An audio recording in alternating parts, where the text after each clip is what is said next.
Sosok Iwan Mansuri baru-baru ini menjadi sorotan usai namanya terseret dalam kasus korupsi.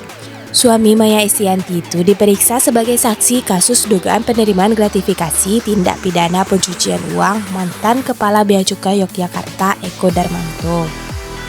Kendati demikian, hingga saat ini belum diketahui keterkaitan Iwan Mansuri dalam perkara ini, termasuk materi pemeriksaan yang dilakukan terhadap Irwan. Seperti yang diketahui, Iwan Mansuri dikenal sebagai seorang pengusaha sukses yang menjalankan berbagai bidang. Tak hanya di Indonesia, Irwan juga membuka bisnisnya di luar negeri. Berikut adalah sumber kekayaan Iwan Mansuri menurut berbagai sumber.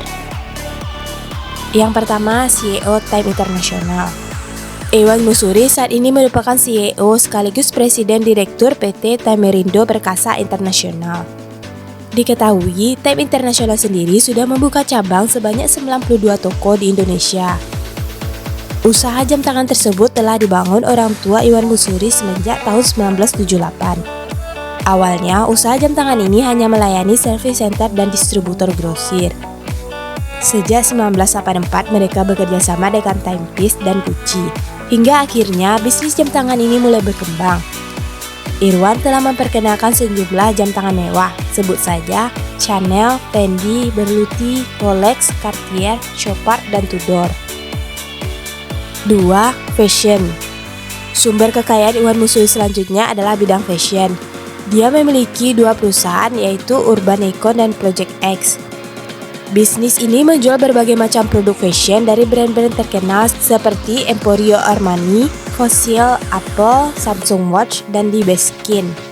Urban Icon mengkhususkan diri dalam menjual produk-produk fashion yang berkualitas tinggi dan memiliki desain yang modern dan stylish.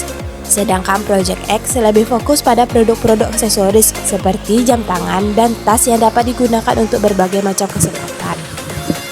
Kedua bisnis ini memiliki konsumen yang cukup loyal dan setia karena produk-produk yang dijual di sini berkualitas tinggi dan memiliki desain yang unik dan menarik. 3. Kosmetik. Iwan Mansuri juga mengembangkan usahanya di bidang kosmetik.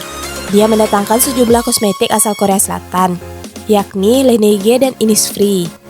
Mulai dari skincare, make up, hingga produk perawatan rambut. Kedua kosmetik tersebut digemari konsumen Indonesia lantaran dianggap memiliki kualitas yang baik. 4. Produksi film. Iwan Mansuri juga pernah menjajal peruntungannya menjadi produser eksekutif di berbagai film ternama. Beberapa film yang ia produseri adalah Susi Susanti, I Love tahun 2019, The Ride 2011, dan Foxtrot Chic 2012. 5.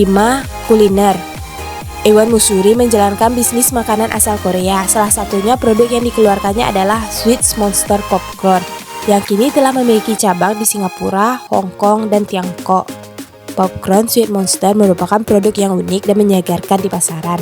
Rasa yang ditawarkan pun beragam, mulai dari rasa original hingga rasa-rasa yang lebih eksotis seperti matcha atau cheese.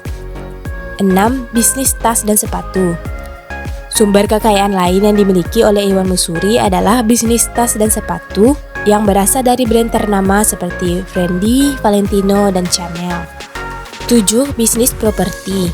Iwan Mansuri adalah seorang pengusaha di bidang properti. Ia memulai bisnisnya dari nol dan kini telah berkembang menjadi salah satu pengusaha properti terkemuka di kota. Bisnis properti merupakan salah satu sumber penghasilan yang cukup menguntungkan bagi Irwan. Bisnis properti yang dijalankannya mulai dari rumah, apartemen, hingga komersial. Ia menyediakan berbagai macam pilihan properti yang sesuai dengan kebutuhan dan budget para pembeli. Irwan sangat peduli dengan kualitas properti yang ia jual. Ia selalu berusaha untuk menyediakan properti yang berkualitas dan sesuai dengan standar yang ditetapkan, hingga membuatnya menjadi pebisnis properti yang diakui. 8. Bisnis hiburan malam. Iwan Mansuri bekerja sama dengan istrinya Maya Estianty dalam mengelola bisnis hiburan malam yang bernama Tipsy Club and Lounge yang berada di Kemang, Jakarta Selatan. Bisnis ini sudah berdiri sejak tahun 2006. Klub malam ini merupakan salah satu klub malam favorit anak muda di Jakarta Selatan. Klub ini dibuka setiap hari dengan kapasitas yang dapat menampung 300 hingga 400 orang dalam satu ruangan. Tapi, tak sembarangan orang yang dapat masuk ke dalam klub tersebut. Terdapat sejumlah peraturan dan larangan yang harus dipatuhi oleh setiap pengunjung. Pengunjung pria yang datang minimal harus berusia 23 tahun, sementara pengunjung wanita minimal harus berusia 21 tahun. Pengunjung juga dilarang membawa segala jenis senjata dan obat-obatan terlarang. Selain itu, untuk memasuki kawasan tersebut, pengunjung tidak diperbolehkan menggunakan celana pendek serta sandal jepit hingga topi.